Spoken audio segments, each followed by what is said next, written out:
স্বাগতম জনাইছোঁ আজিৰ বিশেষ অনুষ্ঠান। আজি নৱবৰ্ষৰ প্ৰথম জানুৱাৰী। মই বৰ্তমান আহি উপস্থিত হৈছোঁ সেই দেৰগাঁৱৰ শংকৰঘাট দেৱীথান নাগকাটিৰ এক নান্দনিক পৰিৱেশত। ব্ৰহ্মপুত্ৰৰ এই বালেশ্বৰ আজি লোকাৰণ্য হৈ পৰিছে। এসাঁজ বন্ধুবৰ্গ পৰিয়ালৰ সতীৰ্থসকলৰ লগত মিলি এসাঁজ খোৱাৰ প্ৰয়াস আহিছে। মই কেমেৰা পাৰ্চনক পোনপটীয়াকৈ সমগ্ৰ দৃশ্যটো এবাক ৰখাই দিব দিছোঁ আৰু মোৰ লগত ইয়াৰে এজন স্থানীয় শিল্পী উপস্থিত আছে। মই তেখেতৰ পৰা জানিবলৈ বিশ্বাস কৰিম। অকণমান কেমেৰা পাৰ্চনক অকণমান আগুৱাই আহিব অনুৰোধ জনাইছোঁ। নমস্কাৰ। কোৱাচোন তোমাৰ খবৰ কেনেকুৱা বৰ্তমান? খবৰ বৰ্তমান মই ভালে আছো। আমাৰ তৰফৰ পৰা নতুন বছৰৰ শুভেচ্ছা প্ৰদান কৰিছোঁ। মই প্ৰথমতে আপোনাৰ MY আপোনাৰ নিউজক মই মোৰ নতুন বছৰৰ শুভেচ্ছা জ্ঞাপন কৰিছোঁ আৰু তাৰ লগতে সদৌ অসমবাসীক মোৰ হিয়া ভৰা মৰম আৰু নতুন বছৰৰ কাৰণে মোৰ শুভেচ্ছা যাচিছোঁ। হয়, যিহেতু তেখেতে এজন স্থানীয় লোকশিল্পী বা তেখেতে বিভিন্ন অনুষ্ঠান প্ৰতিষ্ঠানত গীত পৰিৱেশন কৰা দেখা যায়, গতিকে মই অকণমান তেখেতৰ পৰা গীত শুনিবৰ কাৰণে নতুন বৰ্ষ উপলক্ষে চেষ্টা কৰিম। মই কেমেৰা পাৰ্চনক অকণমান আগুৱাই আহিবলৈ জনাইছোঁ। যদি এটা গীত নুশুনো ভাল নালাগিব, গতিকে এটা গীতৰ কলি সকলে ভাল লাগিব। নিশ্চয় তেনেকৈ মোৰ ইমান মই মানে কি ক'ম আৰু মই নতুন বছৰ বুলিবলৈ কি ৰাইজৰ হকে কিনো দিম। তাতে মোৰ নিজৰ এজন দাদাই এটা গীত পৰিৱেশন কৰিছিলে, মোক যিজনে শিকাইছিলে, মোৰ শিক্ষাগুৰু আছিলে আৰু তেখেতৰ এটা গীত গাব ওলাইছোঁ মই। কাৰিবা বেলিখু আজি কাৰিবা বেনু গাঁও নালাগে সেই সঁহাৰি মোক গোৱালি খাৰু দুখতে ভাগি পৰিছে হিয়াখনি মোৰ চকুৰ পানী বাহিৰে মই নাপাওঁচোন একো দিৰি দা ৰা ৰা ৰা ৰা ৰা ৰা দিৰি দা ৰা ৰা ৰা ৰা ৰা ৰা দেৰে ৰা ৰা ৰা কাৰিবা বেলিখু আজি কাৰিবা বেনু গাঁও নালাগে সেই সঁহাৰি মোক গোৱালি খাৰু। ধন্যবাদ জনাইছোঁ সতীৰ্থক। মই পুনৰ তেখেতৰ সংগীত অনুষ্ঠানলৈ আগবাঢ়ি যাম। পৰৱৰ্তী সময়ত তেখেতৰ পৰা গীত শুনিবলৈ চেষ্টা কৰিম। মই মোৰ সতীৰ্থ কেমেৰা পাৰ্চনৰ সমগ্ৰ দৃশ্যটো এবাক ৰখাই দিবলৈ অনুৰোধ জনাইছোঁ।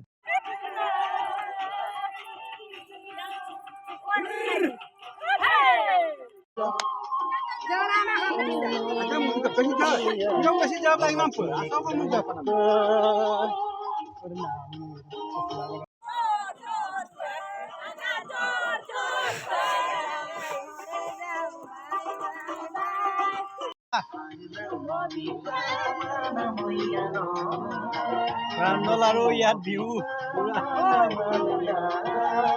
এইবাৰ চিষ্টেমটো বেলেগ কৰিম দেই। দেৱীথানৰ শংকৰঘাটৰ যি পিকনিক স্পট আছে বা পিকনিক বনভোজস্থলী আছে, ইয়াতে মই কেমেৰা পাৰ্চনত দেখাইছোঁ যে মিচিং বাইদেউসকলে বিভিন্ন জেগাৰ পৰা আহি ইয়াতে তেখেতলোকে এসাঁজ বনভোজ খোৱাৰ লগৰ সমনীয়াৰ সৈতে আহি উপস্থিত হৈছেহি। মই তেখেতৰ মনৰ ভাৱ জানিব চেষ্টা কৰিম। সমগ্ৰ পৰিৱেশটো এবাৰ মোৰ কেমেৰা পাৰ্চনক দেখাই দিবলৈ অনুৰোধ জনাইছোঁ। তেখেতলোকে ইতিমধ্যে মিচিং যি গীতত পৰিৱেশন হৈ আছে, নৃত্য কৰি আছে। গতিকে মই অকণমান জানিব বিচাৰিম, বাইদেউ আপোনালোক ক'ৰ পৰা আহিছে আৰু আপোনালোকৰ ইয়ালৈ প্ৰথমবাৰ আহিছে নেকি? আমি আগতো আহিছিলো, আজি 2 নম্বৰ ভগচপৰিৰ পৰা আমি আহিছো। আগতো খাইছিলো। কেনেকুৱা লাগিছে ইয়ালৈ আহি? ইয়ালৈ ভাল লাগিছে। আমি মিচিং বোৱাৰী সকলে সদায় পাৰ্টি খাবলৈ আহো আৰু পৰা আপং নগিনে আপং লৈ কিনি আমি সকলো এপিনি মানুহ আৰু আমাৰ পাৰ্টি আছে গোটৰ পাৰ্টি আৰু আমি মিচিং ছোৱালী সকলে সদায় বসবাস কৰি থাকো ব্ৰহ্মপুত্ৰ নদীত, সেইকাৰণে এৰিব নোৱাৰো। দেখিবলৈ পাইছে শাহু শহুৰ তেখেতলোকৰ বোৱাৰী ননেট সকলো আহিছে। মই দেখুৱাই দিব কেমেৰা হাতত ৰখি আছে তেখেতলোকৰ এই মিচিং যি পৰম্পৰাগত আপোং সাজপানী। গতিকে এই আপোনালোকৰ সাজপানী হয় নিশ্চয়। আজি এই বিশেষ দিনটোত তেখেতলোকে সকলোৱে মিলি আহিছে। গতিকে আপুনি আপোনালোকৰ নিজৰ ঘৰতে তৈয়াৰী কৰা সাজপানী অসমবাসী ৰাইজক জনাইছো আমি মিচিঙৰ সাজ পোছাক পিন্ধি আজি সকলো এপনি কৰিবলৈ আহিছো আৰু কোনো বেয়া পাব নালাগে। ব্ৰহ্মপুত্ৰ সকলো এপিনিৰ আমাক জনাব লাগে। এনেদৰে সমগ্ৰ অসমৰ ৰাইজলৈ এটা বাৰ্তা প্ৰেৰণ কৰিবৰ কাৰণে চেষ্টা কৰিছে যে সকলোৰে সুখৰ হওক, সকলোৰে দিনবোৰ সমৃদ্ধিৰ পৰিপূৰক। তেখেতলোকে ইতিমধ্যে মিচিং গীতৰ যি ঐতমৰ নৃত্যত গীতৰ সুৰৰ তালে নাচিবলৈ গৈছে। মই কেমেৰা পাৰ্চনক অকণমান সমগ্ৰ দৃশ্যটো দেখাই দিবৰ কাৰণে অনুৰোধ জনাইছোঁ। এয়া দেখিবলৈ পোৱা গৈছে যে তেখেতলোকে ইতিমধ্যে নৃত্য কৰিবলৈ গৈছে। ইতিমধ্যে মই কেমেৰা পাৰ্চনৰ দেখাব বিচাৰিছোঁ যে সমগ্ৰ ইতিমধ্যে ইয়াতে বহু কেইজন বনভোজকাৰী বা প্ৰাকৃতিক পৰিৱেশ চাবলৈ অহা বহুতো দৰ্শক ইয়াতে উপস্থিত হৈছে। মোৰ লগত স্থানীয় ইয়াৰে জনপ্ৰতিনিধি বিভিন্ন সময়ত ৰাইজৰ সমস্যাৰ সৈতে মাত মাতি থকা ব্যক্তিসকল আছে। গতিকে তেখেতলোকৰ পৰা জানিব বিচাৰিম যে আপোনালোকে নৱবৰ্ষটো কেনেকৈ উদযাপন কৰিছে। জয়তে মই এই যিটো চেনেলৰ যোগেদি আমাক আজি প্ৰশ্ন কৰা হৈছে সেইসকলে মই প্ৰথমে নৱবৰ্ষৰ শুভেচ্ছা জ্ঞাপন কৰিছোঁ।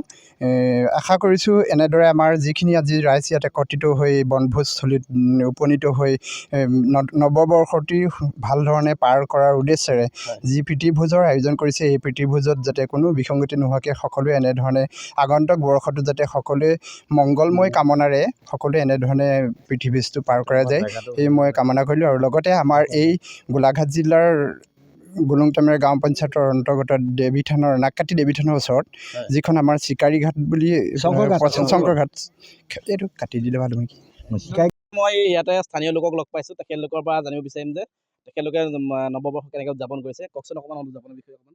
নহয়, আমাৰ নৱবৰ্ষটো ধুনীয়াকৈ চলিছে। যেনিবা আমি সেই ঠাইডোখৰ আমাৰ অসমৰেই, কিন্তু আমি বেলেগত কাৰ্নিভেল চোৱাতকৈ আমাৰ যিহেতু গুলুং পাটৰি দেৱীথান ইয়াত এৰিয়াটো নাককাটি পৰে, গতিকে আমাৰ ইয়াত খুব ভাল হ'ব। গতিকে আমি অহা বছৰৰ পৰা ডিচেম্বৰ মাহটোৰ পৰা যে আমি সেইকেইটা কাৰ্নিভেল বা যিকোনো মানুহ আহি চাব পাৰিব বা প্ৰাকৃতিক দৃশ্য আমাৰ ব্ৰহ্মপুত্ৰৰ ওচৰতে গা চা ধুবও পাৰিব। গতিকে আমি ভাবিছোঁ অহা বৰ্ষৰ পৰা মানে আপোনালোকে এটা ইক' টুৰিজিমৰ ইক' টুৰিজিমৰ ব্যৱস্থা কৰিম বুলি ভাবিছোঁ। গতিকে মই যোৱা বছৰে ভাবিছিলোঁ, কিন্তু আজি মই নিজে চকুৰে চাই পেলাই ভাবিছোঁ যে ইয়াত ইমান ধুনীয়া আমাৰ আছে, গতিকে পৰ্যটকৰ কাৰণেও আমাৰ ভাল হ'ব। গতিকে অসমবাসীক ইয়াৰ দ্বাৰাই নৱবৰ্ষৰ দ্বাৰাই জনাইছোঁ অহা বছৰৰ পৰা আমি যিহেতু আমাৰ ব্ৰহ্মপুত্ৰৰ ওচৰতে, গতিকে প্ৰাকৃতিক দৃশ্যটো চাব মানুহো আহিব। গতিকে অসমবাসীক সকলোকে ধন্যবাদ আদৰণি জনাম যে আমি অহা বছৰৰ পৰা যে ইয়াত কাৰ্নিভেল এটা খুলিম। গতিকে সকলোকেই আহিবৰ কাৰণে আমি এই চেনেলৰ দ্বাৰাই আমি আহ্বান জনাইছোঁ। এটা সুন্দৰ প্ৰয়াস তেখেতলোকে এটা বাৰ্তা অসমলৈ দিব বিচাৰিছে যে অহা বছৰ আমাৰ ওচৰতে চিকাৰীঘাট আছে, চিকাৰীঘাটৰ পৰা খুব 3-4 কিলোমিটাৰ নিলগতে স্থান মই য'ত উপস্থিত আছোঁ শংকৰঘাট বুলি কোৱা হয়। দেৱীথান নাককাটি পাথৰি এনেকুৱা বিভিন্ন স্থানীয় লোকৰ প্ৰচেষ্টাত এটা সুন্দৰ বাতাবৰণ, সুন্দৰ এটা পৰিৱেশৰ মাজত এটা সুন্দৰ পিকনিক স্পট, এটা ইক' কেম্প হোৱাৰ তেখেতলোকে কথা ঘোষণা কৰিছে। গতিকে অহা বৰ্ষত আমি নিশ্চয় দেখিবলৈ পাম, তাৰে শুভেচ্ছা আপোনালোকক জনাইছোঁ। গতিকে শুভকামনা থাকিলে গতিকে সমগ্ৰ অসমবাসী ৰাইজে ইয়ালৈ আহিব বুলি আমি অনুৰোধ জনাইছোঁ। ধন্যবাদ। দেৱীথান নাককাটিৰ শংকৰঘাটত উপস্থিত আছোঁ। এজন সমাজৰ কাৰণে কাম কৰা, সমাজৰ হৈ চিন্তা কৰা এজন ব্যক্তি আজি বনভোজ খাবৰ কাৰণে সপৰিয়াল ওলাই আহিছে। আমি ইতিমধ্যে তেখেতলোকৰ সপৰিয়ালৰ যি প্ৰীতিভোজৰ নিমন্ত্ৰণত আমি ৰক্ষা কৰি উপস্থিত হৈছিলোহি। তেখেতলোকৰ আমি ভিজুৱেল ইতিমধ্যে সংগ্ৰহ কৰিছোঁ। গতিকে মই অকণমান জানিব বিচাৰিছোঁ যে আমি আজি অনুষ্ঠানৰ বিষয়ে বা আপুনি এই নৱবৰ্ষৰ অসমবাসী ৰাইজলৈ কি আপুনি আহ্বান জনাব। একচুৱেলি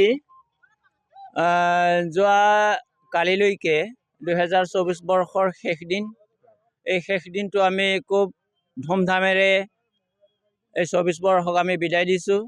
আৰু লগে লগে আমি আজি ফাৰ্ষ্ট 2025 বৰ্ষৰ দিনটো পাই আজি 1 তাৰিখ প্ৰথম দিন। গতিকে আমি সকলো সপৰিয়ালকে আনি আমি কমচে কম ব্ৰহ্মপুত্ৰৰ বুকুত আমি পিকনিক অন্ততঃ সকলোৱে মিলিজুলি এসাঁজ খাব আহিছোঁ। আৰু লগতে আজি আমি আমাৰ দেৱীথানৰ পুত্ৰ প্ৰাঞ্জল দাসক আমি লগ পাই অতিকে আনন্দিত হৈছোঁ। গতিকে আমি 24 বৰ্ষত যেনেধৰণে আমি পাৰ কৰিছিলোঁ, সকলো কাম কাজৰ পৰা ধৰি সমাজৰ মানে যিটো উন্নতিৰ হকে বা গাঁৱৰ উন্নতিৰ হকে আমি অশেষ যত্ন কৰি আমি উন্নয়নমূলক কামৰ পৰা ধৰি সকলোকে তেওঁলোকক আমি লৈ সকলো কাম সমাপন কৰি আছোঁ বৰ্তমানলৈকে। গতিকে আজিৰ এই 25 বৰ্ষৰ দিনবিলাকতো তেনেধৰণে আমি পাৰ কৰিব পাৰিম বুলি আশা ৰাখিছোঁ। আৰু যথা সময়ত আজি অকল আমিয়েই নহয়, সকলো অসমৰ যিমানখিনি আমাৰ ভূমিপুত্ৰ বা অসমৰ যিমানখিনি জাতি জনজাতি আছে সকলোকে সামৰি ভৱিষ্যতে সুপৰামৰ্শৰে আমাৰ বিত্তীয় বৰ্ষৰ যিটো সামাজিক কাম বা অৰ্থনৈতিক যিকোনো সকলো উন্নয়নমূলক কাম কাজ সকলো সুকলমে পৰিচালিত কৰিবৰ কাৰণে আমি চৰকাৰ তথা সকলোকে আমি আহ্বান কৰিছোঁ যথা সময়ত আমি আজি শেষ মানে আজি ফাৰ্ষ্ট ডে হিচাপে আমি স্বাগতম জনাই আমি সপৰিয়ালৰ লগতে জোঁৱাই আমাৰ বন্ধুবৰ্গ পুত্ৰ সকলো আহি আমি এই স্থানত উপস্থিত হৈ এসাঁজ বনভোজ খাইছোঁ। গতিকে তাকে কৈ আমি বহুত মানে দীঘল কথাবিলাক নকৈ আজি ইমানতে মই কৈ আমাৰ প্ৰাঞ্জল দাসক মই ধন্যবাদ জ্ঞাপন কৰিছোঁ। ধন্যবাদ। মোৰ সতীৰ্থই হয় একালৰ বন্ধু, গতিকে তেখেতে ইতিমধ্যে মোৰ কেমেৰা পাৰ্চনটো হ'ব কৈছে যে তাকে চালাড ঠিক কৰি আছে। এইফালে আপোনাৰ পিঁয়াজ কাটিছে, গাজৰ কাটিছে, ইতিমধ্যে গাহৰি পুৰিবৰ কাৰণে পোৰা মাংসৰ কাৰণে দেখিছে মাংস ৰেডি কৰিছে, এইফালে ব্ৰকলি কবুই আৰু তেখেতৰ হাতত আছে এটা কবি। গতিকে কোৱাচোন কেনেকুৱা হৈছে প্ৰথম আজি তোমাৰ অনুভৱটো কোৱা নতুন বছৰৰ? প্ৰথমতে মই 2025 বৰ্ষটোক আদৰিছোঁ, লগতে সমগ্ৰ অসমবাসীক এটাই শুভেচ্ছা কৈছোঁ, নতুন বছৰত সকলোৰে শুভকামনা হওক আৰু সুখ সম্প্ৰীতিয়ে চলক। লগতে আমাৰ দেৱী থান বুলি কয় আৰু এইকণত আমাৰ প্ৰাকৃতিক পৰ্যটন অলপ ভাল আৰু ইয়াত যথেষ্ট আৰু তাত আহে টুৰিষ্ট আহে ধৰক আৰু পিকনিকৰ কাৰণেও আহে। লগতে ভৱিষ্যতে আপোনালোকে লগতে ইয়াত কিবা কৰাৰ প্লেনিং কৰিছে যেনেকৈ ইক' কেম্প হওক বা কিবা এনেকুৱা? হয়, আমি অহা বছৰৰ পৰা তাকে চেষ্টা কৰি আছোঁ, ইক' কেম্প বহাম। তাকে সমগ্ৰ অসম ধৰক আমাৰ গোলাঘাট ডিষ্ট্ৰিক্ট, যোৰহাট ডিষ্ট্ৰিক্টৰ মানুহ আহিবও পাৰে, ধুনীয়া ভাল প্লেচ এটা হ'ব। তাকে সকলোৱে আশীৰ্বাদ বিচাৰিছোঁ আৰু দেই। হয়, তেখেতলোকে ইতিমধ্যে এটা সুন্দৰ বাৰ্তা দিবৰ কাৰণে চেষ্টা কৰিছে যে এই পিকনিক স্পটতে যিসকল নিবনুৱা আছে নিবনুৱাসকলক লৈ এটা ইক' কেম্প কৰাৰ সৃষ্টি তেখেতলোকে পৰিকল্পনা হাতত কৰিছে। অহা বছৰ নিশ্চয় প্ৰতিফলিত হ'ব। গতিকে আশা ৰাখিছোঁ আৰু মই এই মুহূৰ্ততে মোৰ কেমেৰা পাৰ্চনক অকণমান ইয়াৰে প্ৰাকৃতিক পৰিৱেশটো দেখুৱাই দিবৰ কাৰণে চেষ্টা কৰিছোঁ। এয়া ইতিমধ্যে কেৰাহী গৰম হৈছে, বেলেগ খৰি কটাত ব্যস্ত হৈ আছে। মোৰ লগত আন এজন সতীৰ্থ উপস্থিত আছে, মোৰ সহকৰ্মীক মই অকণমান মোৰ কেমেৰা পাৰ্চন দেখাই দিব বিচাৰিছোঁ। কোৱাচোন তোমাৰ খবৰ কেনেকুৱা? খবৰ ঠিক আছে বাৰু দিয়া। নতুন বছৰত কি শুভেচ্ছা কেনেকুৱা তোমাৰ চলিছে? শুভেচ্ছা বুলি কয় ঠিক আছে বাৰু দিয়ক। কি ক'বা অসমবাসীক?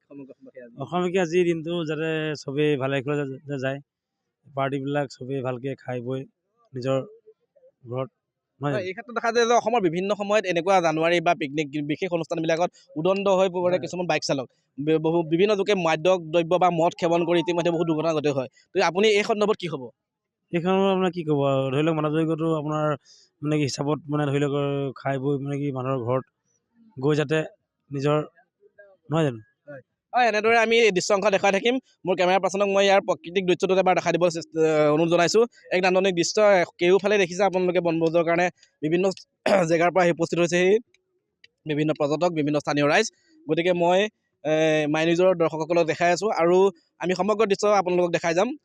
খন্তেক পিছতে আমাৰ ইয়াত যথেষ্ট সংখ্যক লোক উপস্থিত হ'বহি, আমি যিহেতু সোনকালে আহিছোঁ। গতিকে খন্তেক পিছতে আমি সমগ্ৰ দৃশ্য আমি আপোনালোকক পোনপটীয়াকৈ দেখাই যাম। ধন্যবাদ।